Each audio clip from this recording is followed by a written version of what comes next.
하나님 말씀을 같이 보겠습니다. 로마서 16장 25절로 27절이 되겠습니다. 하나님 말씀 로마서 16장 25절 27절 말씀 다 같이 함께 읽겠습니다. 시작. 나의 복음과 예수 그리스도를 전파함은 영세전부터 감추어졌다가 이제는 나타내신 바 되었으며 영원하신 하나님의 명을 따라 선지자들의 글로 말미암아 모든 민족이 믿어 순종하게 하시려고 알게 하신 바 그 신비의 계시를 따라 된 것이니 이 복음으로 너희를 능히 견고하게 하실 지혜로우신 하나님께 예수 그리스도로 말미암아 영광이 세세 무궁하도록 있을지어다. 아멘.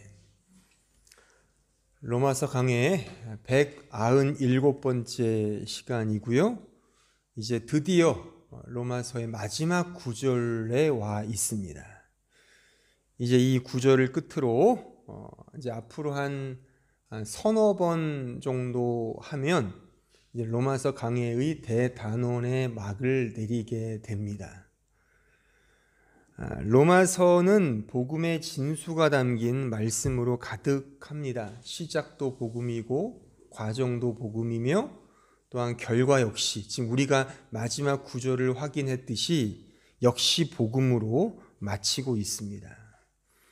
따라서 로마서 강해를 지금 마무리하면서 이 사도 바울의 그 복음의 열정과 그 내용을 좀 음미하면서 이미 복음을 알고 있는 신자들은 좀 더 분명하게, 그리고 좀 복음에 대해서 긴가민가 하는 지체들은 좀 더 확실하게, 그리고 초신자라면 이 복음의 진리를 명확관화하게 좀 다시 한번 재차 마음에 새기는 그러한 은혜의 시간이 되었으면 좋겠습니다. 오늘 본문 25절에 보면 이렇게 되어 있습니다. 다시 본문을 보시면 나의 복음과 예수 그리스도를 전파함은 영세전부터 감추어졌다가, 이 부분을 헬라어 원문으로 보면 여기 복음과 예수 그리스도가 동격으로 쓰여 있습니다. 따라서 복음은 예수 그리스도입니다. 예수 그리스도가 복음이고 복음이 예수 그리스도인 겁니다. 누가 복음이 뭐냐 물으면 복음은 예수님이에요 라고 말하면 정답입니다. 다른 군더더기 필요 없습니다.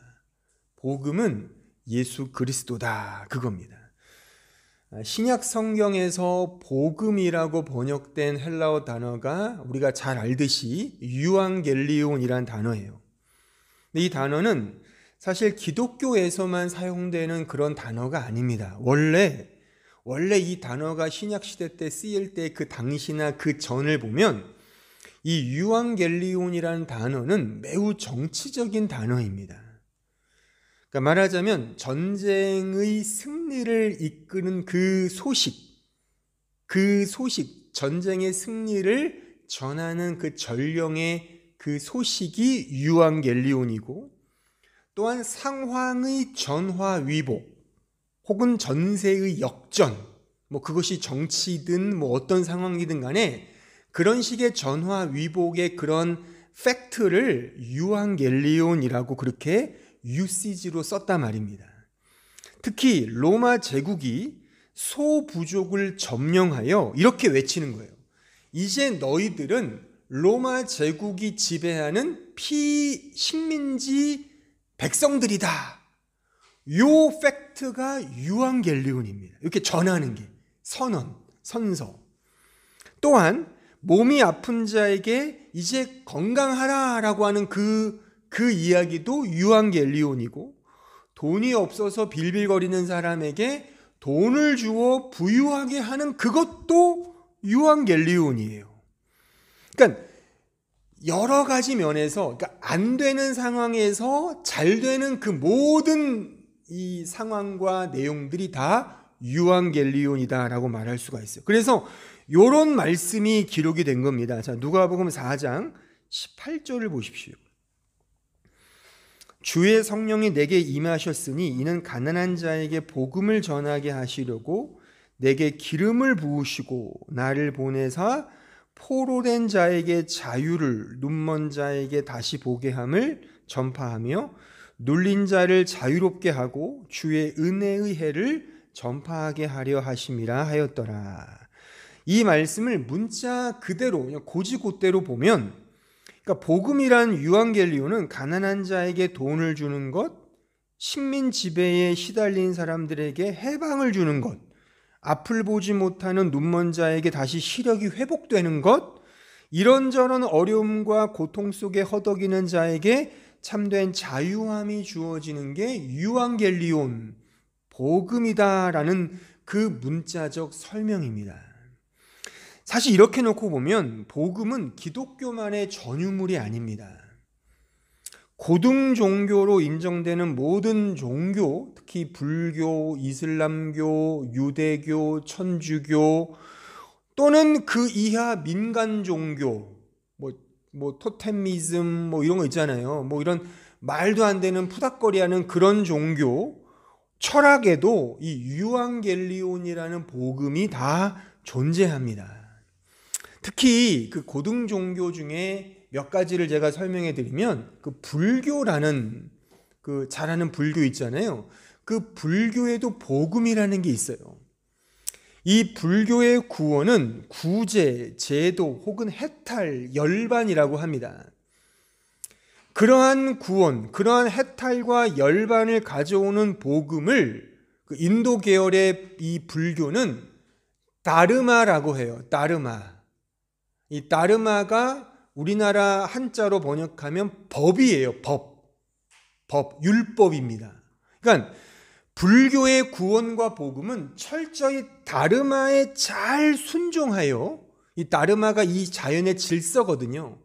이 자연의 순리와 이치와 질서에 잘 순종하며 그것을 수련하고 정진하여 피나는 가시밭길을 혼신의 힘을 다하여 수행 정진하는, 그럴 때 진정한 해탈과 열반과 구제와 제도에 다다른다고 그렇게 가르칩니다. 그러니까 불교의 복음은 다르마예요. 다르마. 이게 율법이죠. 그 다르마의 수행 정진의 척도가 복음인 겁니다. 이런 계열의 인도 계열 종교가 브라만교, 힌두교, 자이나교 다 마찬가지예요. 다르마예요. 다르마. 이슬람교의 구원은 육신오행이라고 집약하여 설명할 수 있습니다. 육신은 6가지 신념을 말하고 오행은 5가지 지켜야 할 규범을 말합니다. 이 육신오행을 잘 지키면 구원에 다다르는 거예요. 이게 복음이에요. 이들이 가르치는 육신, 6가지 신앙의 신념은 첫째가 알라신이겠죠. 알라신이 하나님이에요. 하나님. 알라가 하나님이거든요. 번역상.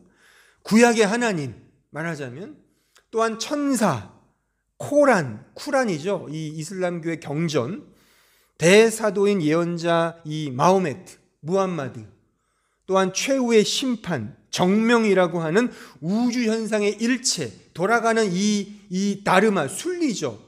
그것을 온전히 신앙하고 5가지 의무를 수행해야 돼요. 첫째가 샤하다, 신앙 고백을 해야 되고, 살라트, 메카를 향해 매일 5번씩 절을 해야 돼요. 기도를 해야 돼요. 자카트, 자선 기부를 해야 되는 거죠. 이웃을 도와주는 거예요. 좋은 일이죠. 사움, 이 라마단 금식이죠. 우리가 잘 아는, 여기서도 라마단 금식하잖아요. 여기 계신 분들이. 또한 살라트, 메카를 향해 가는 것, 또한 이 핫지라는, 마지막에 핫지인데 일생에 한 번 반드시 메카의 성지순례를 해야 되는 거죠. 이 5가지를 잘 수행하고 지키면 구원을 얻는 거예요. 이 이슬람교의 핵심적인 구원관이고 복음입니다. 육신오행. 이렇게 놓고 보면 불교와 이슬람교는 철저히 율법주의 종교가 아니죠. 철저히 율법주의. 그러니까 우리가 잘 아는 유대교와 똑같습니다. 대부분의 종교와 대부분의 철학이 다 이 계열들입니다. 그리고 로마 카톨릭 교회가 있죠. 우리랑 친척이라는 그 카톨릭 천주교. 거기서는요 좀 달라요. 카톨릭은 복음이 예수님입니다. 거기도 예수를 믿어요. 그리스도의 십자가를 믿습니다. 하나님의 자비와 은혜를 매우 강조해요. 그런데 여기에 예수 그리스도의 십자가와 은혜와 하나님의 자비와 은혜를 말하지만 그거는 조금 부족한 거예요.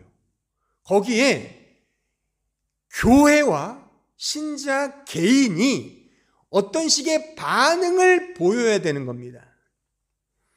교회로 말하면 교회가 시행하는 7가지 성례를 잘 준수해야 되고, 그 개인은 고해성사나 이런저런 성례를 잘 거기에 은혜의 반응을 보여서 하나님의 은혜, 예수 그리스도의 십자가에 신자 입장에서 협력을 해야 된단 말입니다. 그래야만 완전한 구원에 오른다라는 것이 로마 카톨릭 천주교의 핵심 가르침입니다. 그러니까 천주교라고 복음이 없는 것이 아니고 예수님을 안 믿는 게 아니에요. 예수님 믿고요, 하나님의 은혜와 자비를 강조합니다. 다만 거기에 우리 인간의 나름의 반응, 그게 믿음이죠. 그것을 같이 얹어 놓아야, 그래야 더 합리적인, 더 그들이 말하는 성경적인 구원에 다다른다고 말하는 겁니다. 이상의 설명을 저는 이렇게 좀 체계적으로 설명을 해보면,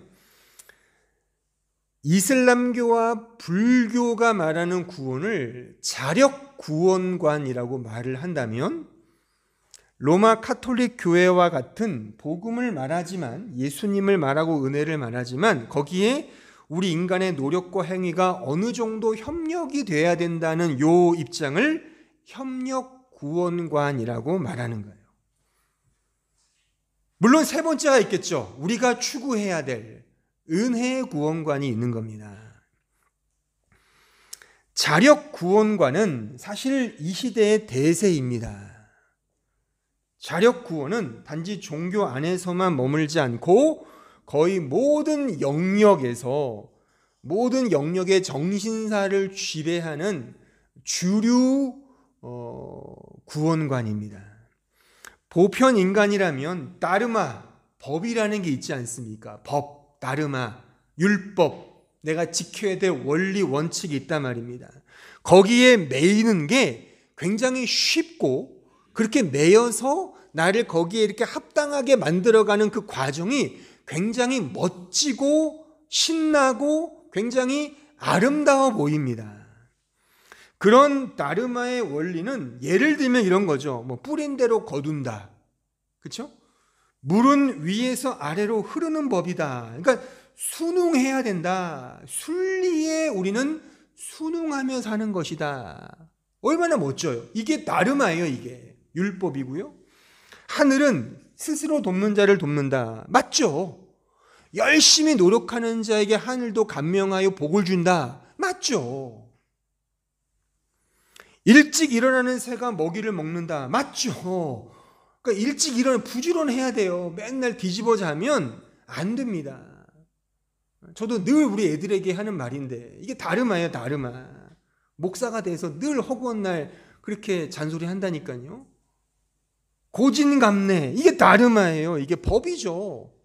상선몰락, 모든 드라마, 영화는 결국 착한 사람이 이기지 않습니까? 그리고 빌런도 좀 멋지게 그럴 거야 라는 그 이유를 설명해 주면, 빌런에게도 조금 측은지심이 가잖아요. 인과율의 법칙, 이게 인과율의 법칙이잖아요. 어떤 원인이 있을 거야. 이 사람이 이렇게 사악한 죄인 된 거는 그 부모를 잘못 만나서 그래. 그런 식의 원인을 제공하면 그 어떠한 빌런에게도 국률함이 생길 수 있죠. 이게 원인과 결과의 인과율의 법칙. 이게 말하자면 다르마예요. 이게 인간사의 핵심 정신, 원리. 이렇게 보면 이 세상에 다르마, 법, 율법이 아닌 게 어디 있습니까? 한번 생각해 보세요. 정말 자수성가, 자력성공, 자력구원, 매우 매력적인 복음입니다. 그러니까 좋은 학교에 입학하려면 열심히 공부를 해야죠. 좋은 직장을 얻으려면 그만큼 수고의 땀을 흘려야 하는 법입니다. 생명의 탄생은 아빠와 엄마의 노력을 통해 아이가 잉태되고 태어나는 법이죠. 이 법이에요. 이게 다르마예요. 그렇지 않고 해산의 고통 없이 아이를 출산하는 일은 없습니다. 이게 다르마예요. 이게 자연의 법칙이고 우리가 순응해야 될 원리인 것입니다. 사람들은 의외로 공짜를 좋아하지 않습니다. 물론 그냥 준다고 하니 감사히 받기는 하지만 그만큼 그 가치에 있어서 평가절하하는 법입니다.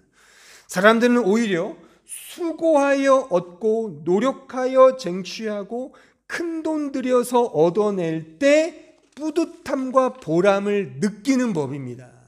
정말 그렇습니다. 이러한 감동은 결코 공짜가 줄 수 없습니다. 인간사는 이렇듯 다 다르마이고 법이고 율법입니다. 또한 이렇게 성경을 보면 그렇게 풀려요. 정말 그렇습니다. 요런 다르마를 성경을 보시면 그래, 주님을 잘 믿고 법을 잘 지키고 그의 규범을 잘 따르면 천대까지 복을 받는다고 하잖아.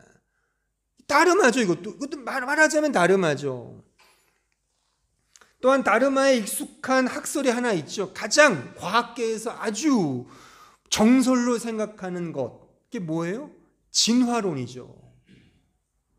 진화론이라는 이 다르마는 우리의 이 다르마 법칙에 너무 잘 들어맞는 원리입니다. 그것이 팩트든 팩트가 아니든 간에, 그러니까 빅뱅의 원리를 우리가 봤습니까? 실제 가서? 하지만 그것이 우리의 합리적인 사고와 이성에 너무나 잘 들어맞는단 말입니다. 눈에 보이지 않는 하나님이 이 세상을 6일 만에 창조했다? 허무맹랑하게 들리잖아요. 어떻게 눈에 보이지 않는 하나님이 6일 동안 이 세상을 창조해요? 종교적 신념이죠. 허무맹랑하게 들린단 말입니다. 실제는요. 그러니까 실상은 지구상의 생물들이 살아가면서 어떤 그 직면한 환경에 적응하고 그래서 발전해 간다는 진화론이 너무나도 익숙해 보이고 합리적으로 보이며 매력적으로 보인단 말입니다. 실제 그렇잖아요. 우리도요. 우리가 주어진 환경에 적응해 가잖아요. 이렇게요. 여기 독일 생활 하실 때 적응하셨잖아요. 지금 처음에는 막 정말 낯설고 이게 어디야라 헤맸는데 지금은 다 잘 사시잖아요. 이게 말하자면 이 프로그레시브 진화론의 우리의 실존적 경험인 겁니다. 또 우리의 육체는 거기에 잘 순응하게 되어 있단 말입니다. 또한 이 자력 구원과는 책임을 내가 진다는 점에서 너무나도 현대인에게 각광을 받고 있는 정신 개념이기도 합니다. 너무나 클리어해요. 그러니까 하나님이 은혜를 주시는데 그 은혜에 대하여 그 하나님이든 부처님 상관이 없어요. 누군가가 다 우리에게 은혜를 주시고 이 다르마를 주는데 그 다르마에 순응하여 내가 열심히 거기에 합당하게 일을 하면 복을 받고 그렇지 않으면 벌을 받는다. 얼마나 클리어합니까? 그러니까 착한 사람은 천당 가고 아주 악당은 지옥 간다. 이게 자력 구원관입니다.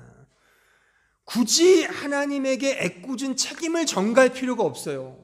뭐 예정론이니 뭐 작정이니 그렇게 이상한 소리 하면서 그럼 하나님이 죄에 대한 원인자야? 이런 식의 싸움이 필요 없어요. 잘못은 본인이거든요. 내가 책임을 지는 겁니다. 이게 자력 구원관이에요. 얼마나 쌈쌈하고 멋집니까? 그래서 현대인들에게 인류 역사의 모든 인간이나 특히 현대인들이 가장 선호하는 종교관, 구원관, 어떤 식의 정신사적 개념이 이 자력 구원. 그래서 현대인들에게 가장 인기 있는 종교가 불교인 겁니다. 또한 동시에 협력 구원관도 인기가 있죠. 왜냐하면 이 협력 구원관은 너무 지나친 인본주의를 경계하면서 약간 눈에 보이지 않는 형이상학적인 존재를 상정해 놓아요. 그게 하나님이든 뭐든 상관은 없어요. 그러니까 하나님을 상정해 놓고 그 하나님이 주시는 은혜를 설명을 해요. 그러니까 성경도 예수님의 대속적 십자가를 말하고 하나님의 무한하신 창조와 은혜를 말을 한단 말입니다. 그런데 거기에 그 은혜에 필연적으로 인간 측에서의 협력이, 반응이, 순종이 반드시 동원되어야 한다는 설명이 협력 구원관입니다. 대표적인 예가 제가 설명했지만 이 로마 카톨릭 교회예요. 또한 우리가 속해 있는 이 개혁교회, 개신교 내에서도요, 이런 협력 구원관을 선호하고 가르치고 여기에 몸담고 있는 교회가 주류입니다. 사실 그렇습니다. 주류입니다. 알미니우스 계열, 펠라기우스 계열이 지금 복음주의 교회를 다 지배하고 있거든요. 사실은. 그래서 대부분이 다 협력 구원관입니다. 이거를 굉장히 멋지게 설명할 수 있어요. 하나님이 우리에게 은혜를 주셨고 그 은혜에 우리가 인격을 가진 자유의지를 가진 인간이기에 거기에 잘 반응을 해야 당연히 믿음이 되는 거지 않습니까? 그렇잖아요. 이게 협력 구원관인 겁니다. 근데 한번 잘 생각해 보세요. 이게 종교적 영역과 인본주의 영역을 교묘하게 교차시킨 것은 사실 귀하지 않으니까 도찐개찐인 겁니다. 본질은 자력 구원인 거예요. 실상은 아무리 협력 구원이라고 말은 하지만 또 그런 개념으로 성경을 차용하지만 제가 볼 때는 사실 자력 구원의 아류에 불과하다. 교묘한 말장난에 불과하다라고 저는 냉정하게 평가하고 싶습니다. 예를 들어 보세요, 여러분들. 99.999%의 아주 저기 지하 천연 안반수에서 채취한 그런 생수 중에 생수가 있다고 생각해요. 99.999%가 아주 엄청나게 깨끗한 생수인데 그 생수에 0.0001%의 독극물이 들어있다고 해봅시다. 마시겠습니까, 여러분들? 마실 수 있으시겠어요? 사실 죽진 않아요. 0.0001% 독극물인데 나를 죽이겠습니까? 그거 드실 수 있겠냐고요. 그 생수를. 오늘 저녁 식사에 어느 유명한 데서 갖고 온 된장찌개를 끓였어요. 99.999%가 아주 너무 맛나는 된장으로 끓인 된장찌개예요. 근데 다만 0.0001%가 된장과 비슷하게 생긴 인간의 배설물이 섞여 있어요. 그럼 그거 드실 수 있으시겠어요?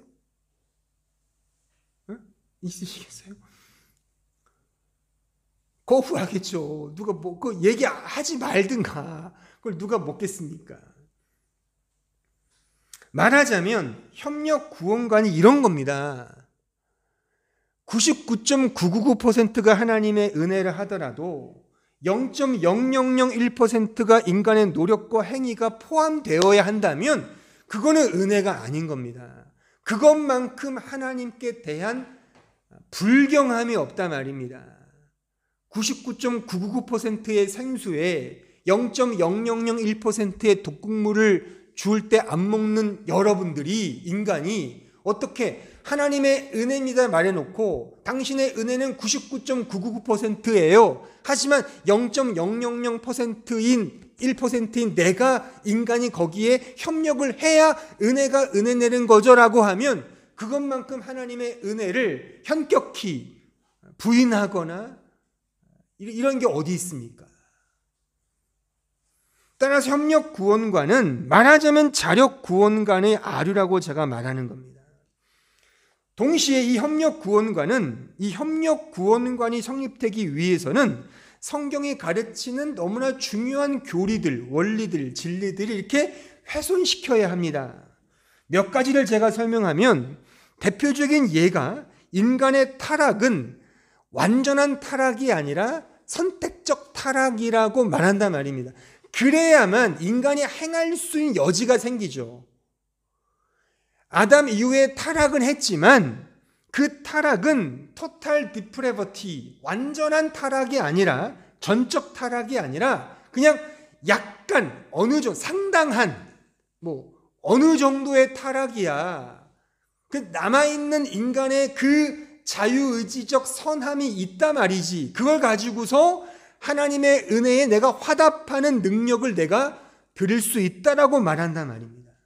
이렇게 되면 하나님의 무조건적인 은혜가 성립이 안 되죠. 그래서 무조건적인 선택이 아니라 조건적 은혜라고 말한단 말이죠. 인간의 자유의지를 드러내야 하기 때문에 그런 겁니다. 그럼 당연히 하나님의 절대 주권, 전적인 은혜의 이 원리는 퇴색되게 되어 있는 것입니다. 좀 더 헷갈리는 주제로 한번 넘어가 보면 이런 협력 구원관이 우리에게 얼마나 익숙하냐면 잘 들어보세요. 여러분들로 협력 구원관을 가지고 계시다니까요. 우리의 구원에 있어서 신분적인 구원은 하나님의 전적인 은혜이지만 우리의 수준은 신자 개인의 노력에 따라 그 수준이 달라진다고 생각하는 것도 협력 구원관입니다. 요즘에 그 세계 신학계에 핫 이슈가 하나 있어요. 몇 년 전부터 핫 이슈가 생겼고 제가 그런 학회에도 한번 들어가서 이렇게 보고 이렇게 좀 책도 보고 막 그랬는데 핫 이슈가 뭐냐면 이신칭의 논쟁이 다시금 부활했습니다. 물론 꽤 됐어요. 몇 년 됐는데 네노라는 신학자, 특히 한국에 이름만 대면 알만한 한국의 아주 유명한 교수님들 이런 학교들에서 이걸 제기했어요. 소위 이중칭의론입니다. 이중칭의론. 그러니까 칭의를 둘로 나누는 거예요. 그래서 예수를 믿으면 칭의를 얻어요. 1차 칭의. 그런데 두 번째 칭의를 얻어야 돼요. 그거는 열심히 내가 노력을 해야 돼요. 소위 성화를 이루어야 돼요. 거룩히 살아야 돼요.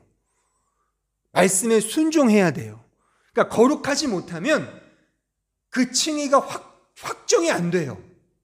그러면 그 사람은 낙동강 오리알 신사가 되는 거죠. 이런 주장을 할 수밖에 없는 이유를 제가 압니다. 그 이유는 제가 알아요. 뭐냐면 워낙에 기독교가 개독교가 되니까 나는 예수를 믿는다고 하면서 그 삶은 개판이에요.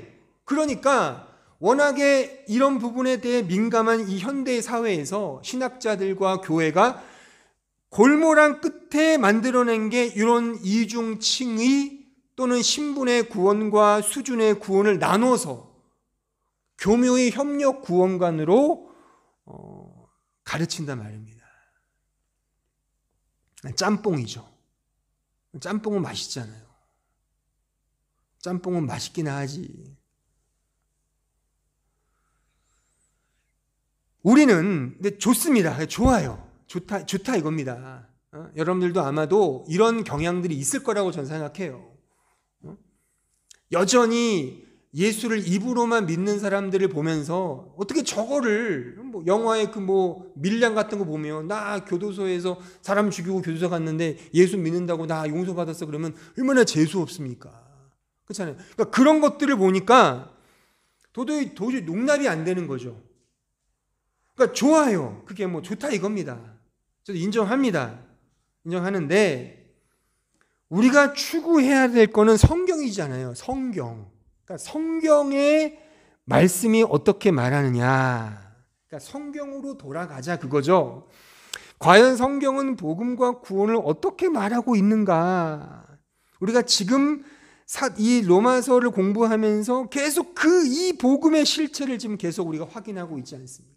특히 오늘 25절 본문에 보면 나의 복음과 예수 그리스도가 동격으로 쓰여 있단 말입니다. 그러니까 예수 그리스도가 복음이고 복음이 예수 그리스도라 말이죠. 그러니까 복음은 사랑이다, 복음은 구원이다, 복음은 영생이다, 복음은 행복이다, 복음은 말씀이다, 복음은 영생이다 등등의 다양한 워딩을 써서 복음을 설명할 수 있으나 이거는 사실 복음의 어떤 한 측면만을 설명하는 어떤 내용이고 복음의 본질은 예수 그리스도인 것입니다. 예수 그리스도가 복음인 겁니다. 자, 요한복음 17장 3절을 보십시오. 영생은 곧 유일하신 참 하나님과 그가 보내신 자 예수 그리스도를 아는 것이니라. 요한복음 14장 6절 예수께서 이르시되 내가 곧 길이요 진리요 생명이니 나로 말미암지 않고는 주님 아니고서는 아버지께로 구원을 얻을 자가 없다. 사도행전 4장 11절 이 예수는 너희 건축자들의 버린 돌로서 집 모퉁이의 머릿돌이 되었느니라. 다른 이로서는 구원을 받을 수 없나니 천하 사람 중에 구원을 받을 만한 다른 이름을 우리에게 주신 일이 없음이라. 나의 복음은 나의 예수님이 분명한 겁니다. 복음이 예수 그리스도라는 이 진리는 왜 중요하냐면 이게 전적인 은혜를 가리키기 때문에 그러합니다.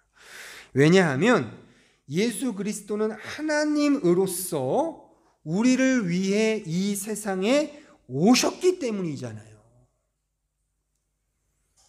복음이 예수님인 이유, 그러니까 복음이 예수님이고 그것이 왜 중요한 이유는 또 그것이 은혜인 이유는 예수님, 그분이 하나님으로서 이 세상에 우리를 위해 오셨다. 이 하나님의 성육신이죠. 이 성육신이 전적인 은혜잖아요. 기독교는 제가 언젠가 말씀드렸듯이 기독교는 하강 기독론이죠. 하강 은혜예요. 하나님이 우리에게 내려오시는 은혜이지 우리가 상승, 올라가는 게 아니라 말입니다. 하나님은 위에 계시고 그래 한번 올라와 봐라. 너가 너의 믿음을 가지고 내 자리까지 올라와 봐. 나를 잘 믿어봐. 나의 말씀에 순종해봐. 잘 따르면 나같이 될 수 있어라는 우리가 올라가는 상승이 아니라 하나님이 위에서 내려오는 하강이라 말입니다. 하강은 전적인 은혜를 내포하죠. 하나님이 이 세상에 내려오신 성육신 사건이 그래서 중요한 것이고 이것이 기독교 교리의 핵심입니다. 이 예수 그리스도의 이 성육신이요. 이 부분에 대한 좀 더 무게감 있는 내용을 이제 앞으로 몇 주 뒤에 다다음 주 종교개혁 기념 세미나에 제가 몇 주에 걸쳐서 제가 설교 강의를 할 겁니다. 하지만 자유주의 신학이나 인본주의 진영에서는 예수를 한낱 탁월한 성인으로 규정합니다. 그러니까 출발 자체가 위에 내려오는 게 아니라 그 예수가 인간인데 그가 특출한 성향과 신심, 믿음을 가지고 하나님의 아들로 등극했다고 모든 자유주의와 인본주의는 가르친단 말입니다.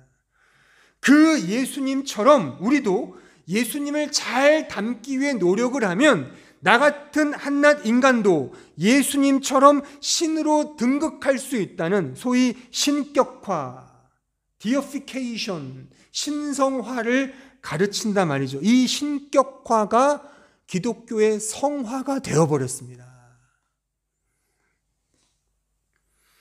복음은 인간의 노력과 수고, 수준과 성향, 성품과 성숙의 척도로 규정될 수 없습니다. 복음은 인간이 만들거나 행하거나 어떤 식으로든 인간 편에서 되어지는 것이 아닙니다. 복음은 예수님이 하나님으로서 우리의 구원과 영생을 위해 우리에게 오셨다는 그 성육신의 은혜, 거기에만 정초되어 있습니다.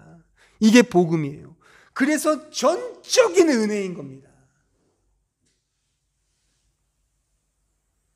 복음의 은혜가 얼마나 강력하냐면 오늘 본문 25절에 보시면 나의 복음과 예수 그리스도를 전파함으로라고 돼. 전파. 이 전파라고 번역된 단어가 캐리그마거든요. 캐리그마. 캐리그마가 선포예요. 선포. 이 선포는 하나님의 주권적인 역사심을 뜻하는 단어입니다. 그래서 여기 보면 영세로부터 감추어진, 누가 감춘 거예요? 이 복음을요. 하나님이 감추신 거예요. 하나님이 감추셨다가 그가 또 계시를 통해 선포, 캐리그마 알려주신 거예요. 무슨 애들 장난하는 것도 아니고 그가 감추고 그가 계시했다니까요. 그러니까 주권은 하나님에게 있는 겁니다. 그러니까 그의 주권적인 역사가 캐리그마예요. 캐리그마. 이 캐리그마의 독일어 단어가 프레딕트고요. 영어로 프리칭입니다. 이게 설교예요. 그러니까 이 설교는 강의나 그런 게 아니라 하나님의 복음의 말씀을 그냥 그 말씀, 하나님의 뜻을 따라 선포하는 것이죠. 그래서 이런 말씀이 있는 거죠. 자, 고린도전서 1장 21절 보십시오. 하나님의 지혜에 있어서는 이 세상이 자기 지혜로 하나님을 알지 못하므로 하나님께서 전도에 미련한 것으로 믿는 자들을 구원하시기를 기뻐하셨도다. 유대인은 표적을 구하고 헬라인은 지혜를 찾으나 우리는 십자가에 못 박힌 그리스도를 전하니 유대인에게는 거리끼는 것이요 이방인에게는 미련한 것이로되 오직 부르심을 받은 자들에게는 유대인이나 헬라인이나 그리스도는 하나님의 능력이요 하나님의 지혜니라. 하나님의 어리석음이 사람보다 지혜롭고 하나님의 약하심이 사람보다 강하니라. 여기에 전도라고 번역된 단어가 캐리그마입니다. 그러니까 전도를 누가 하느냐? 하나님이 하신다는 겁니다. 본질적으로요. 복음의 역사는 하나님이 하시는 것이지 인간이 좌우되는 게 아니라는 뜻입니다. 인간인 내가 똑똑해서 믿는 것도 아니고 무식해서 못 믿는 것도 아니라는 겁니다. 하나님의 어리석음이 사람의 지혜보다 낫다는 말이잖아요. 그러니까 복음은 내가 인간 편에서 믿고 싶어서 믿는 것도 아니고 믿고 싶지 않다고 해서 믿지 않는 것도 아니라는 겁니다. 우리 인간 편의 역사를 넘어선 하나님의 특별한 간섭과 은혜의 일하심, 그것이 복음에 담겨져 있는 내용이고 그 복음의 기능적인 인식론적인 차원조차도 하나님이 하신다는 사실이, 그래서 이런 말씀이 나오는 겁니다. 오늘 찬양 부를 때도 읽었던 말씀 에베소서 2장 8절 이하를 보세요. 너희는 그 은혜에 의하여 믿음으로 은혜와 믿음이 동격이에요. 사실 은혜와 믿음으로 말미암아 구원을 받았으니 이것은 너희에게서 난 것이 아니요 하나님의 선물, 그냥 주시는, 거저 주시는 선물, 은혜라는 거죠. 그래서 9절 행위에서 난 것이 아니에요. 우리가 뭔가를 하는 노력과 수고가 전혀 아니라는 겁니다. 내가 뭔가를 했으면 내 자랑이 있는 거잖아요. 협력 구원관에서 내가 0.0001%라 하더라도 내가 약간의 발을 얹고 있으면 내가 수고한 거잖아요. 그 자랑이 있을 수 있잖아요. 그게 아예 없다는 거잖아요. 자랑이 없느니라 자랑할 수 없다. 고린도전서 1장 30절 이하를 보십시오. 너희는 하나님으로서 나와서 그리스도 예수 안에 있고 예수는 하나님으로서 나와서 우리에게 지혜와 의로움과 거룩함과 구원함이 되셨으니 기록된 바 자랑하는 자는 주 안에서 자랑하라 함과 같다 하려 함이라. 모든 구원은 지혜, 의로움, 거룩함, 구원함, 이 모든 구원은 다 하나님의 은혜라는 것입니다. 따라서 이 구원에 있어서 우리가 우리의 실력으로 소유하거나 행세할 수 있는 것이 아닙니다. 다만 그리스도 예수 안에 있는 그 모든 것들이 나에게 주어지는 것이고 그렇게 여겨주신 은혜이고, 그래서 그 은혜를 찬송하는 것입니다. 우리 편에 그 어떠한 원인도 행위도 수고도 없습니다. 복음에 있어서 성경은 일관된 가르침을 계속 가르치고 있습니다. 복음은 예수 그리스도 안에 있는 완전한 전적인 은혜라는 이 사실, 예수 그리스도 안에만 있는 완전하고 전적인 은혜, 이게 복음의 본질인 것입니다.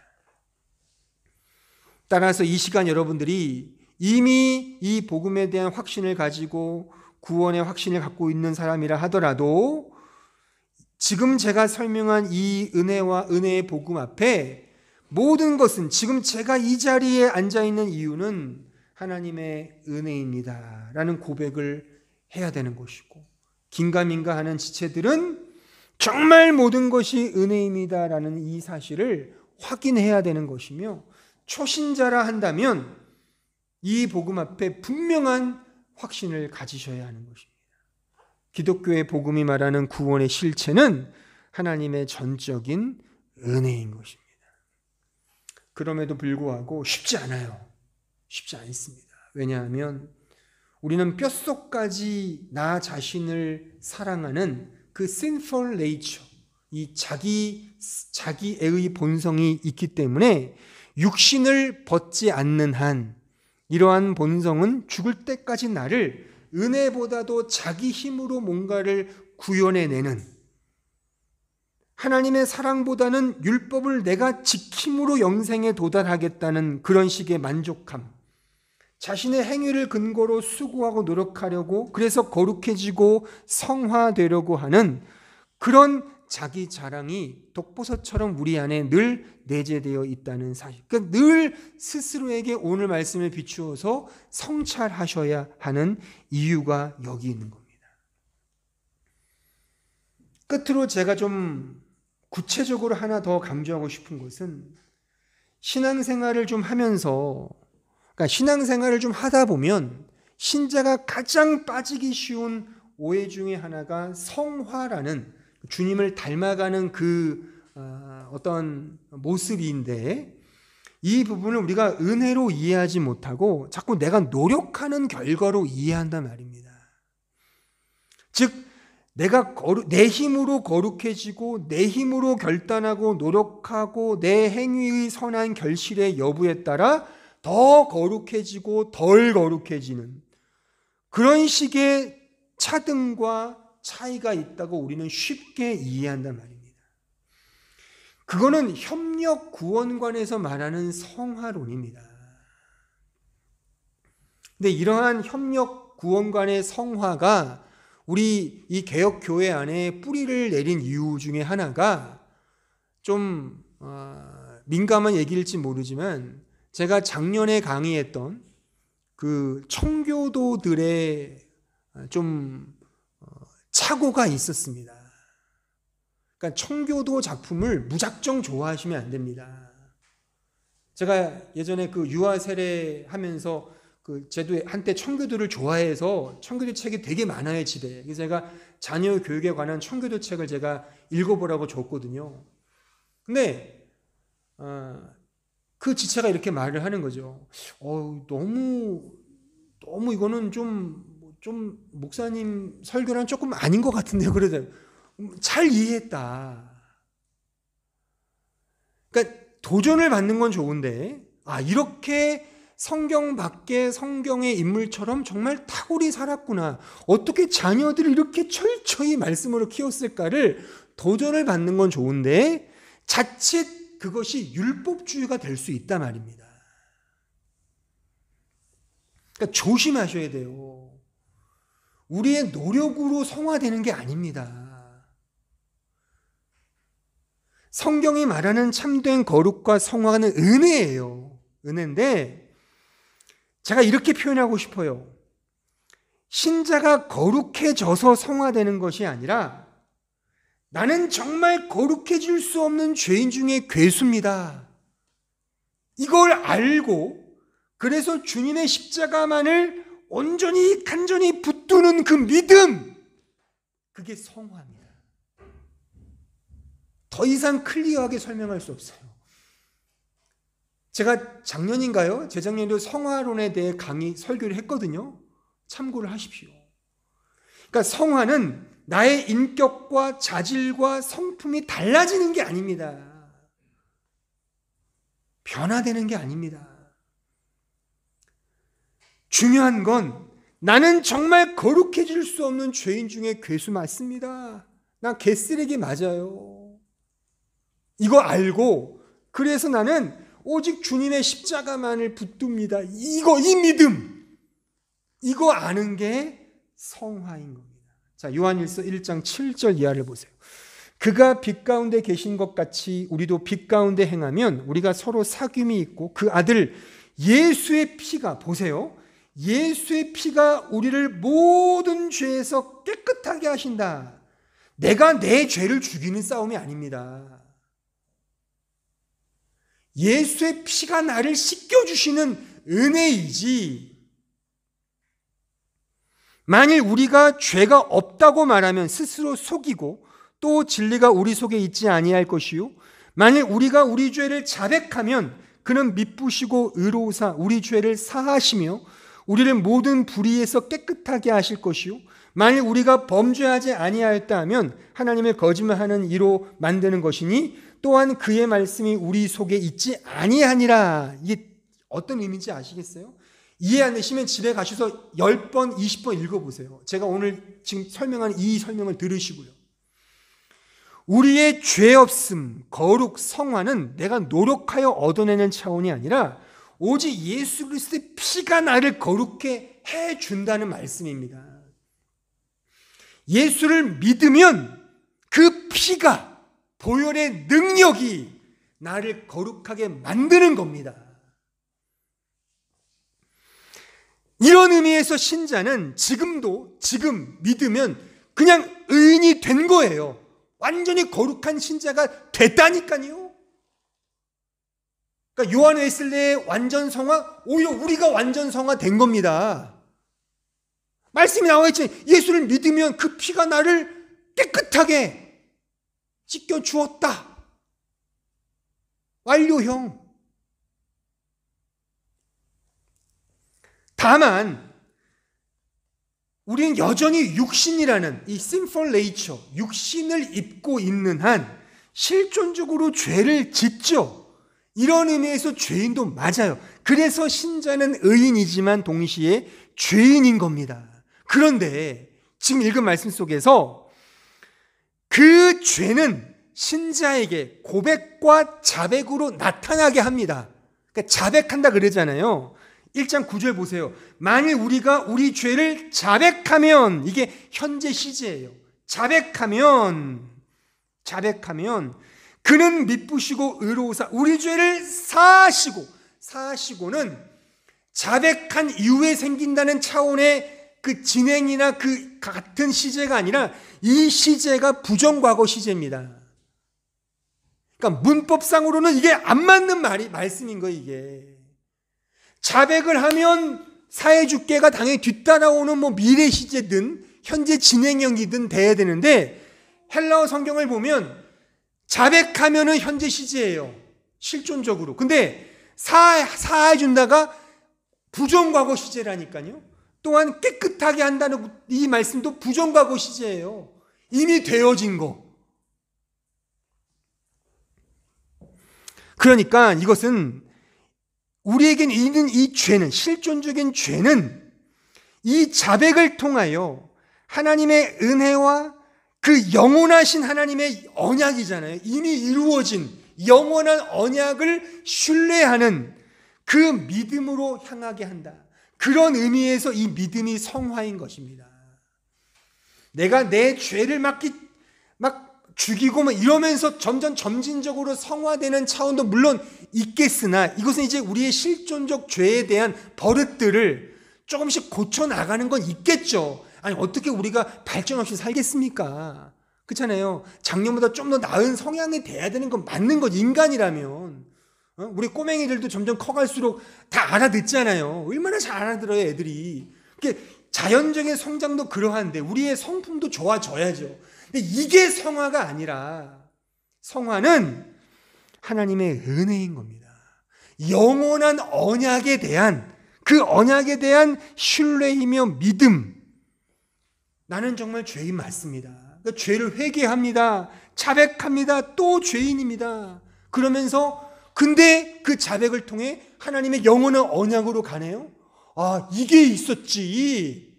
그렇지, 이게 있었지. 이 예수님의 피가 있었지. 그걸 깨닫는 거예요. 요게 성화입니다. 요게. 우리의 자질과 성품과 기질이 많이 바뀌셨어요, 정말? 묻잖아요, 늘. 바뀌셨어요, 그 성품이? 꼭 참고 있는 거 아니에요? 뭔가 좀 건드리면 또 탁 튀어나오지 않겠어요? 저도 그래요. 막 꼭 참아야 와, 성화해야 돼. 성화해야 돼. 거룩해야 돼 하면서 참는데 누가 하나 건드려 집에서 애가 갈구치든지 설교 준비하는데 TV 켜놓고 그러면 성질이 그냥 확 나요. 그게 무슨 성화예요, 그게. 참고 있는 거죠. 그냥 벼르고 있는 거죠, 벼르고. 그 벼르는 게 무슨 그 자질의 변화입니까? 그러니까 성화는 하나님의 영원한 언약에 대한 신뢰입니다. 믿음입니다. 하나님의 은혜만 필요합니다. 나 죄인 맞습니다. 십자가만을 의지합니다. 그 가는 거. 성화는 결코 협력적 구원관에 들어설 공간이 없습니다. 협력적이지 않습니다. 신부는 전적인 은혜지만 수주는 우리가 어느 정도 해야 돼. 그거 아닙니다.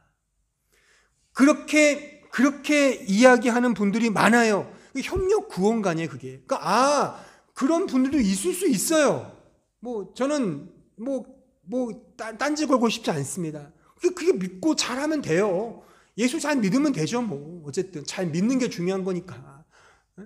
근데 성경을 보면 어느 것 하나 은혜 아닌 게 없다는 걸 제가 이 설교를 통해, 특히 로마서를 강의하면서, 마지막 이 로마서를 강의하면서 사도 바울의 심정을 가지고 나의 복음과 나의 예수님을 동격으로 쓰면서 그가 강조한 것은 하나님의 은혜, 그 은혜 앞에 영광을, 찬송을 돌릴 수밖에 없는 거 아닙니까? 거룩의 반대는 죄입니다. 맞아요. 거룩의 반대는 죄이지만 그 죄를 진짜 죄로 아는 게 거룩이란 말입니다. 그 죄를 죄로 알면 그 죄를 죄로 알게 하는 그 과정이 우리 인생 속에서 하나님의 영원한 은혜의 간섭으로 드러나게 된다니까요. 그래서 신자는 고백하게 되는 거예요.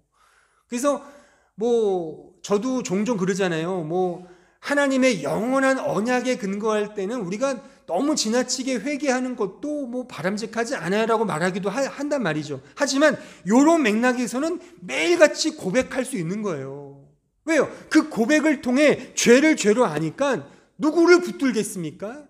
그리스도의 십자가만을 붙들지 않아요. 그 상태가, 그 정서가 이게 성화의 자태이며 그렇게 점점점 살아가는 그 삶의 그 어떤 여정이 그게 거룩한 삶이라 그겁니다. 영원한 언약에 나를 이렇게 달아매는 거죠. 나를 내 수준으로 달아매는 것이 아니라 영원한, 창세전에 이미 완성하신 그 영원한 은혜의 언약 안에 나를 날마다 상기하는 거예요. 그래서 확인하는 거예요. 그러니까 여러분들이 복음의 말씀 매일 들으셔야 되는 거예요. 찬송가 가사 있잖아요. 또 들려주시오, 또 들려주시오. 왜? 우리는 잊어버려요, 자꾸만. 이 복음의 내용을 지식적으로 잊어버린다는 게 아니라 우리는 자꾸만 돌아서면 내 중심으로 간다니까요. 그것을 자백하고 언제나 십자가로 가야 되는, 이게 진정한 의미의 주님을 닮아가는 겁니다. 오늘 설교의 결론입니다. 그러므로 복음은 예수 그리스도이며 그의 대속적 십자가 은혜입니다. 하나님의 전적인 사랑과 은혜가 복음이며 구원입니다. 거기로부터만 우리에게 영원한 생명이 주어지는 것입니다. 세상에서 말하는 다른 종교가 말하는 자력 구원관, 협력 구원관은 성경적 지지를 온전히 받을 수 없습니다. 온전히 받을 수 없습니다. 성경은 처음부터 끝까지 복음, 은혜, 예수 그리스도만을 말씀한다 그겁니다. 이것이 기독교 진리입니다. 여러분들이 기독교 신자로서 하나님의 무한한 사랑과 은혜, 한량없는 은혜, 무한한 사랑을 더욱 풍성히 매 순간 매일 깨닫고 누려야 하는 이유가 여기 있고, 이것이 우리 신자가 매 순간 추구해야 될 진정한 복인 것입니다. 아무쪼록 이 복을 더욱 누리십시오.